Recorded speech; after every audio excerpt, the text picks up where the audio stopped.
Mga amigo at halikaya't magluluto tayo ng sinigang sa bayabas or binayabasan. Ito luto na yung ating ulam ngayong tanghalian. At kakain na tayong mga amigo. Yummy, yummy, yummy, yummy, yummy, yummy na tayo ngayon mga amigo. It's time to eat na kasi anong oras na, anong mag-aalauna na mga amigo. Yan, kain na tayo. Salamat po mga amigo. Kain tayo, tuloy-tuloy na to sa pagkain.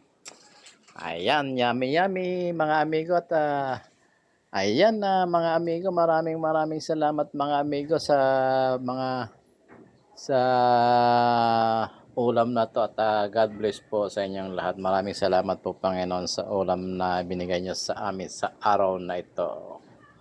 Ayan, yummy yummy. Yummy yummy mga amigo. Kain na tayo, luto na yung ulam.